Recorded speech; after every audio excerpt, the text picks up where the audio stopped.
Kak, satu lagi, kalau kan ada perjanjian lama sama perjanjian baru, itu kita belajarnya dari perjanjian lama atau perjanjian baru atau keduanya? Hmm. Perjanjian lama itu, nah kamu harus tahu dulu, mungkin kamu berpikir begini, perjanjian baru itu adalah perjanjian lama yang direvisi. Iya, Nah, bukan begitu. terus gimana?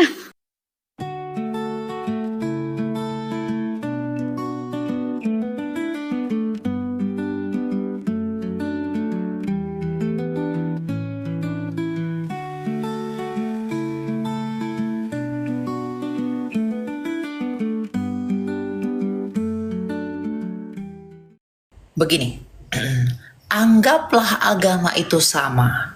Jadi kamu sedang cari pintu ya. Kamu sedang mencari pintu. Anggaplah itu sama semua, sama semua. Nggak ada bedanya. Sama-sama tawarin surga kok. Semua tawarin surga. Anggaplah semua sama saja. Semuanya tawarin surga. Tapi coba kamu lihat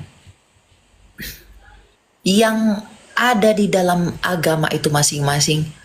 Siapakah yang bisa mengalahkan yang menyebabkan kamu tidak bisa ke surga? Orang tidak bisa ke surga itu karena kejahatannya, dosanya. Orang semua agama tawar surga, tapi apakah agama itu telah mengalahkan kuasa yang menghalangi kita ke surga? Selain Yesus, nggak ada. Hanya Yesus. Makanya Yesus itu harus mati untuk mengalahkan kematian itu. Agar kita yang harus mati tidak lagi dikuasai kematian itu. Itu tujuannya. Yesus berkata, akulah kebangkitan dan hidup. Maka dia harus mati untuk membuktikan bahwa dialah kebangkitan dan hidup itu. Anggap semua sama. Apa sih yang ditawarkan? Sorga semua. Tapi mereka menyelesaikan nggak penyebab kamu tidak bisa ke surga itu apa? Orang semua itu sepakat yang buat kamu ke surga itu perbuatan baikmu, yang buat kamu ke neraka itu dosamu. Nah, ada nggak di semua agama itu selain Yesus yang mengalahkan dosa-dosa? Nggak ada. Dan yang kedua yang paling penting, Tuhan Yesus mengajarkan kasihnya, dia mengajarkan hukumnya, dia melakukan itu enggak? Melakukan itu. Kasihi Allahmu, kasihi musuhmu dan lain sebagainya. Dia melakukan itu loh. Sedangkan di tempat lain, mohon maaf, dia mengajarkan surga, tapi perbuatannya, anak kecil aja dikawini. Istrinya banyak, suka bunuh orang, menghalalkan darah orang. Kebenaran apa yang datang? Tuh sekejam itukah Tuhan kalau tidak mau beriman kepadanya, penggal kepalanya, halalkan darahnya. Dia mengaku kepada dia mengaku bahwa kamu ke surga, tapi dia sendiri masih didoakan. Kepastian apa yang kamu peroleh dari dia yang belum tentu di surga? Sedangkan Kristus dia bangkit disaksikan ratusan orang, itu data sejarah. Dia naik ke surga, itu dilihat ratusan orang. Dia bangkit, itu menghebohkan masa itu. Orang-orang terheran, lu dia kan udah mati kok bangkit kembali. Artinya apa? Orang-orang itu keheranan betapa berkuasanya dia. Makanya Tuhan Yesus berkata, tak seorang pun yang telah pergi ke surga selain daripada yang telah turun dari surga. Jadi makanya saya tanya sama kamu, kamu itu beragama, kamu itu mencari apa? Saya selalu berkata begini, percaya Yesus atau tolak Yesus is not about you're smart or not. Kamu masalah kamu orang pintar atau enggak pintar. No. Kamu percaya atau tidak percaya Yesus itu tergantung kamu menyadari enggak sih? Kamu mengakui enggak sih bahwa kamu itu berdosa? Kalau misalnya mengakui tapi nggak dibaptis gimana, Kak? Enggak boleh. Karena Oh, baptisan berarti wajib. Boleh, harus itu. karena kalau kamu percaya, kamu pasti kalau kamu mengaku percaya Yesus, maka kamu melakukan apa yang Yesus mau. Matius 28 ayat 19, baptisan. Karena baptisan itu adalah kamu dipersatukan dengan kematian Yesus. Kolose 2 ayat 11. Jadi harusnya kita yang mati karena dosa. Tapi di dalam baptisan kita itu mati bersama Yesus di kayu salib. Sehingga kematian yang seharusnya kita tidak terima, kita terima. Itu digantikan oleh Dia. Jadi ketika kamu keluar dari air, kamu menjadi manusia baru. Ya meskipun memang ketika kamu sudah dibaptis, mungkin kamu bisa jatuh dalam dosa, tapi kamu punya imam besar yang memerantarai kamu kepada Bapa, yang menjadi pengampunan dosa-dosa. Ingat loh, Kalau baptis tuh harus pakai pendeta atau bisa sendiri, Kak? kamu nggak bisa sendiri dibaptis. Oh, nggak bisa. Nggak bisa. Kamu nggak bisa. Kamu kalau memang mau dibaptis, kalau memang mau percaya Yesus, gini, menjadi orang Kristen itu bukan seperti mengucapkan dua kalimat. Tahu ya maksud saya ya? Sah. Enggak. Kamu harus mengerti dulu mengapa kamu beriman. Saya pun kalau misalnya saya disuruh membimbing kamu, saya pun nggak akan kasih kamu ke pester baptis dia pester. Karena saya belum mau membaptis orang. Tapi kamu tanpa pengertian, kamu mengerti dulu. Kenapa sih Kak Elia saya harus percaya Yesus? Apa yang membuat Yesus Kristus itu berbeda? Dan mengapa saya harus ikut Dia? Ya, ingat Tuhan Yesus itu menarik kamu, tidak menawarkan kamu kemewahan, kekayaan loh. Artinya kekristenan itu bukan tipuan. Karena kalau seandainya itu tipuan, itu akan menyenangkan hati manusia. Sedangkan ajaran Yesus itu menentang human desires. Ya, sedangkan pengajaran-pengajaran yang lain, dia tawar ini, tawar di surga ada begini. Iya toh? Tuhan ikut Yesus tuh nggak tawar dia, kamu ikut aku, kamu kaya, kamu ini enggak. Kamu ikut aku, kamu pikul salibmu, kamu rela menderita. Kenapa? Karena upahmu menanti di surga. Kamu tidak dicipta untuk di tempat dunia yang berdosa ini. Tapi kamu dicipta untuk dunia langit bumi baru yang tanpa dosa. Jadi kalau kamu mau percaya Yesus, mau dibaptis, tak segampang itu. Kamu harus belajar, kamu mengerti. Dengan demikian kamu merenungkan. Ketika kamu sudah merenungkan, oh I got it. Kamu butuh belajar dulu baru dibaptis gitu, Kak. Kamu harus mengerti dulu. Kenapa kamu beriman? Biar kamu tidak jadi orang Kristen abal-abal. Karena percuma kamu dibaptis, tapi kamu tidak punya pemahaman iman yang benar, orang lain kamu bisa keluar lagi. Untuk apa? Jadi kamu belajar, kamu mengerti, kamu dibimbing dulu, kamu punya pengetahuan dulu yang benar, kamu kuat di dalam iman, kamu mantap di dalam pemahaman, maka kamu putuskan dibaptis. Ketika kamu dibaptis, kamu berjalan mengerjakan keselamatanmu itu. Itu yang penting. Yang membedakan kekristenan dengan yang lainnya itu adalah mengerjakan keselamatan itu. Kalau orang berusaha masuk surga, coba logikanya begini deh. Adam itu dilempar ke neraka, dilempar ke bumi itu karena satu dosa. Lalu kita yang bermandi dosa ini berusaha untuk masuk surga. Nah, maka kita butuh bahtera. Yesus sendiri yang tidak berdosa. Siapa yang bilang Yesus berdosa? Yang menyalibkan dia aja berkata, aku tidak menemukan kesalahan apapun sama dia. Makanya Rasul Paulus berkata, oleh karena ketidakbersalahan dialah, kita dianggap tidak bersalah. Karena yang tadinya kita bersalah, dianggap menjadi tidak bersalah karena iman kepada dia yang tidak bersalah namun dibuat bersalah oleh karena kita. Jadi kamu perlu tahu, kekristenan itu sangat dalam sekali. Dan kamu harus mendalami itu agar kamu itu sharp, kamu terbentuk, karakter kamu itu kuat. Jadi orang katekisasi ini ada di komen katanya katekisasi itu belajar. Katekisasi kamu bisa ikut ke gereja tertentu, kamu bisa ikut belajar dengan mereka, itu namanya katekisasi untuk mengajarkan kamu iman kekristenan itu seperti apa, gitu. Oke, ya. Kak Elia, makasih. Jadi kamu belajar dulu kalau kamu memang mau ikut Yesus, sungguh-sungguh pada Yesus. Mungkin kamu masih punya banyak pertanyaan seperti kenapa sih Allah itu Tritunggal apa segala macam. Itu semua sudah ada Iya, jawaban. Ya. kalau baca di Google nggak paham.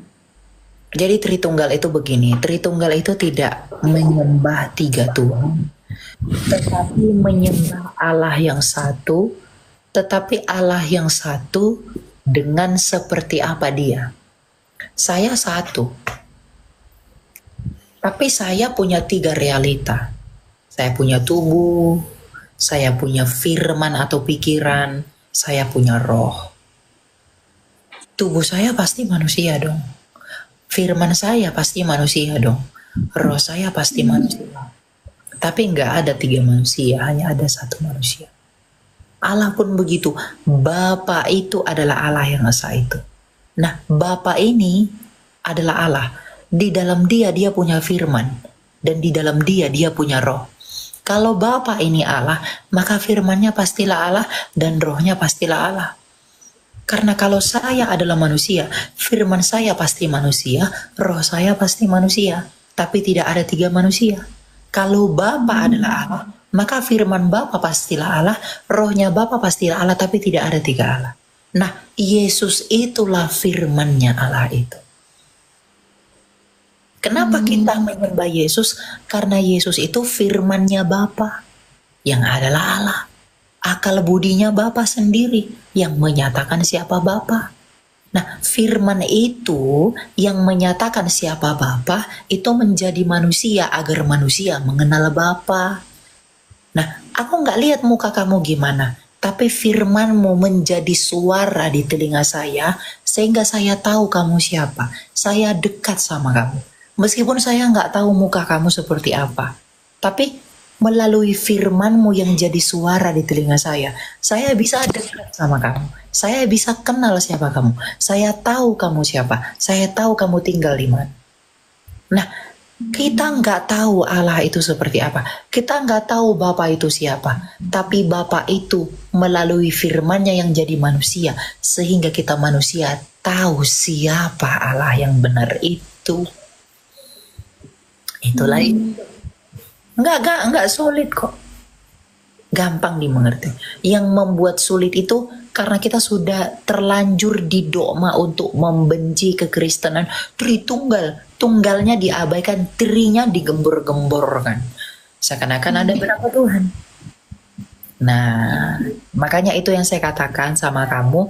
Kamu perlu belajar, kamu perlu dikuatkan, kamu perlu dibimbing. Agar apa? Agar semua pertanyaan kamu itu dijawab tuntas dulu dengan bukti-bukti yang membuat kamu, oh begitu, nggak ada keraguan lagi. Nah, ketika kamu sudah mantap percaya, tidak ada keraguan lagi, beri diri dibaptis. Agar ketika kamu dibaptis, iman kamu itu tidak suam-suam kuku dan hatimu itu tidak mendua. Tapi fokus kepada dia sehingga buahmu pun lebat. Ketika kamu sudah masuk kepada siapa? Kak, satu lagi, kalau kan ada perjanjian lama sama perjanjian baru, itu kita belajarnya dari perjanjian lama atau perjanjian baru atau keduanya? Perjanjian lama itu, nah kamu harus tahu dulu, mungkin kamu berpikir begini, perjanjian baru itu adalah perjanjian lama yang direvisi. Iya. Nah, bukan begitu. Terus gimana?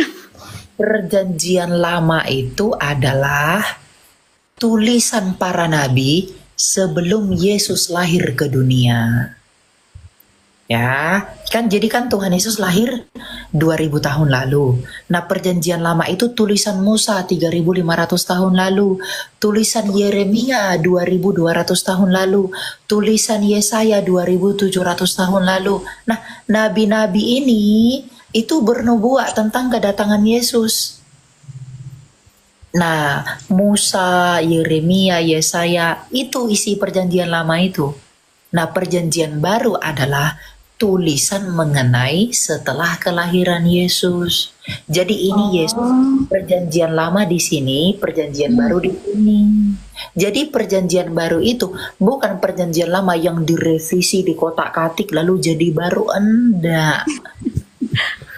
Kenapa disebut perjanjian lama? Karena janji yang lama itu apa?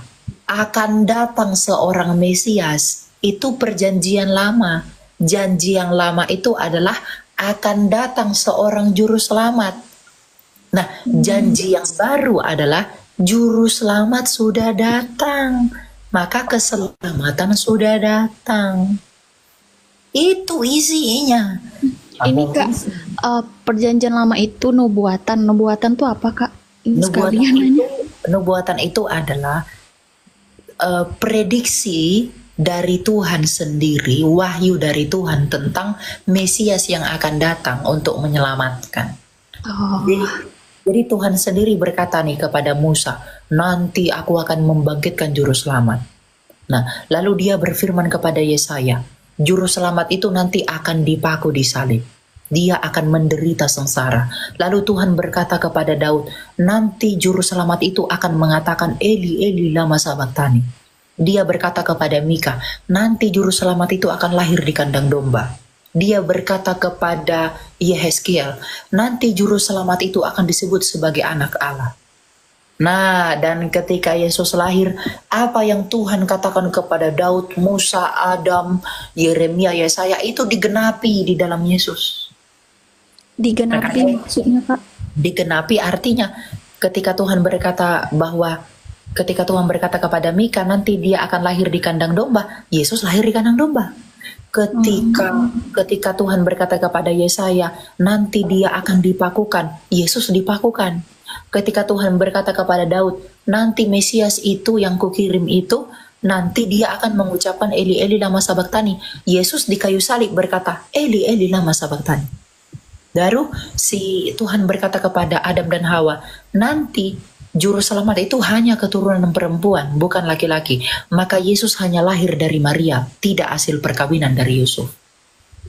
Baru Tuhan berkata kepada Yesaya bahwa Mesias itu akan menderita. Dia akan mati oleh karena dosa-dosa manusia, bukan oleh karena dosa-dosanya sendiri.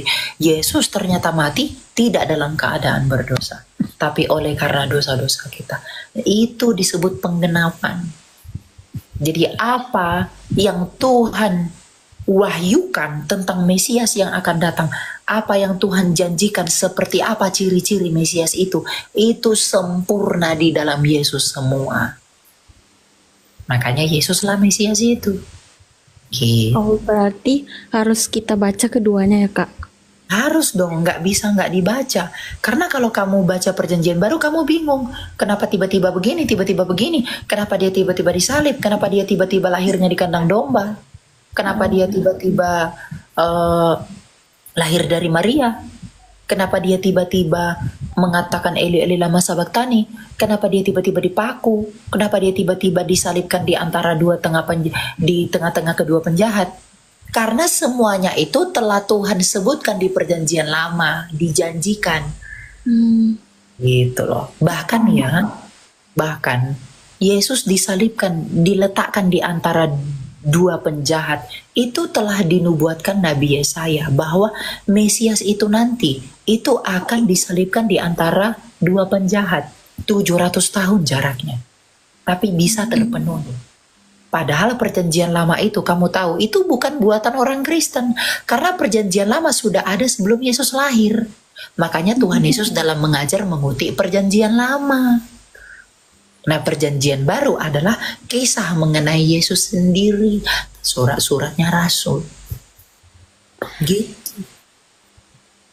Oke, paham Kak Elia. Makasih. Jelas. Gitu ya, jadi kalau kamu mau bertanya apapun ya, kamu boleh tanyakan kepada orang yang tepat. Kamu boleh tanya kepada saya, nanti saya bisa gabungin kamu ke grup, nanti saya kasih ke pembina khusus biar kamu diajar, kamu dibantu. Masalah kamu mau memberi diri dibaptis itu urusan kamu. Tapi kita itu ingin membantu kamu agar kamu tidak tersandung. Yang selama ini membuat kamu terhalang itu apa? Nah, kita bantu jawab. Ya, kita nggak bisa membuat kamu itu memaksa kamu untuk percaya. Kita berdoa agar roh Tuhan itu memberikan kamu hikmat, agar kamu bisa mengerti apa yang kita ajarkan itu. Kalau kita nggak punya kemampuan, saya nggak punya kemampuan untuk membuat kamu percaya, nggak punya. Tapi kalau kamu merendahkan hatimu, kamu menyadari dan kamu mengakui, dan kamu merendahkan dirimu, Tuhan akan melihat kerendahan hatimu dan Dia akan mengaruniakan kamu pengertian. Maka kamu bisa percaya. Gitu. Ya. Jadi kalau kamu mau belajar, kamu bisa tanya saya. Atau nanti kalau kamu Kak, saya mau ini, nanti saya kasih ke yang lain. Gitu. Ya. Oke Kak, makasih. Malam. Iya, Tuhan berkati ya.